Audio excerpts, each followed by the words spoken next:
கர்த்தருடைய பரிசுத்த நாமத்திற்கு ஸ்தோத்திரம் உண்டாவதாக. கர்த்தராகிய இயேசு கிறிஸ்துவின் நாமத்தில் உங்களுக்கு கிருபையும் சமாதானமும் உண்டாவதாக. இந்த நாளுக்குரிய தியானத்திற்கான தேவ வார்த்தை 1 சாமுவேல் அதிகாரம் 26 வசனம் 24. இதோ உம்முடைய ஜீவன் இன்றைய தினம் என் பார்வைக்கு எப்படி அருமையாயிருந்ததோ அப்படியே என் ஜீவனும் கர்த்தரின் பார்வைக்கு அருமையாயிருப்பதினால் அவர் என்னை எல்லா உபத்திரவத்திற்கும் நீங்களாக்கி விடுவாராக என்றான். பிரியமானவர்களே, கர்த்தருடைய பிள்ளைகளாகிய நாம் அவருடைய புத்திரர்கள். அவரால், அவருடைய கரத்தினால் உருவாக்கப்பட்டவர்கள், அவருடைய இரத்தத்தினால் மீட்கப்பட்டவர்கள்.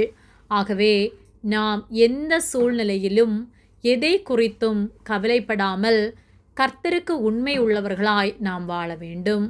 1 சாமுவேல் 26:24 இதோ உம்முடைய ஜீவன் இன்றைய தினம் என் பார்வைக்கு எப்படி அருமையாயிருந்ததோ அப்படியே என் ஜீவனும் கர்த்தரின் பார்வைக்கு அருமையாயிருப்பதினால் அவர் என்னை எல்லா உபத்திரவத்திற்கும் நீங்களாக்கி விடுவாராக என்றான் என்று சொல்லப்பட்டுள்ளது.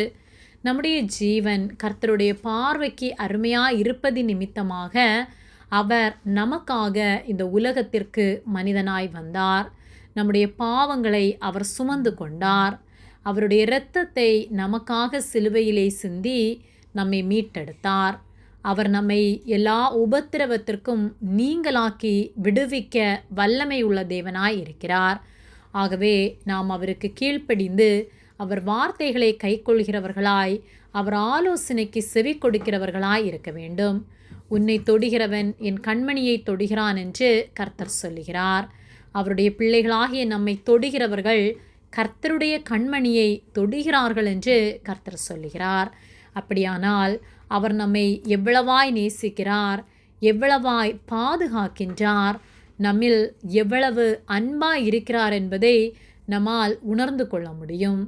ஆகவே எந்த உபத்திரவத்தை பார்த்தும் கவலைப்படாமல் கர்த்தருக்கு உண்மை உள்ளவர்களாய் அவரை உண்மையாக நேசித்து முழு இருதயத்தோடும் அவரை அன்பு செலுத்துவோமானால் நிச்சயமாக நம்முடைய சூழ்நிலைகள் ஒன்றும் அவருக்கு பெரியதல்ல. அவர் நம்மை விடுவித்து நம்மை காத்து கொள்வார். ஆகவே எப்பொழுதும் கர்த்தருக்கு உண்மை உள்ளவர்களாய் அவருக்கு பிரியமுள்ளவர்களாய் வாழ்வோம். கர்த்தருடைய பார்வைக்கு நாம் அருமையாக இருக்கிறோம். அவர் நம்மை விடுவித்து நம்மை தப்புவிப்பார். ஆமேன். ஜெபம். எங்களை அதிகமாக நேசித்து வழிநடத்தி வருகிற எங்கள் அன்பின் பரிசுத்த பிதாவே, இந்த நாளையும் நாங்கள் காணும்படியாக நீர் எங்களுக்கு ஜீவனை தந்து தயவு பாராட்டி எங்களை பாதுகாத்து பராமரிக்கிற உம்முடைய அன்பிற்காக நாங்கள் உமக்கு நன்றி செலுத்துகின்றோம். நாங்கள் தியானித்த வார்த்தையின்படியே ஒவ்வொரு நாளும் நாங்கள் உமக்கு உண்மையுள்ளவர்களாய் உமக்கு பிரியமாய் வாழ எங்களுக்கு உதவி செய்யும்படியாய் ஜெபிக்கின்றோம். உம்முடைய பார்வைக்கு நாங்கள் அருமையாக இருப்பதற்காக நன்றி செலுத்துகின்றோம். எல்லா தீங்கிற்கும் எங்களை விலக்கி நீர் பாதுகாத்து நடத்துவதற்காக நன்றி செலுத்துகின்றோம். எங்களை தாழ்த்தி ஒப்பு கொடுக்கின்றோம்.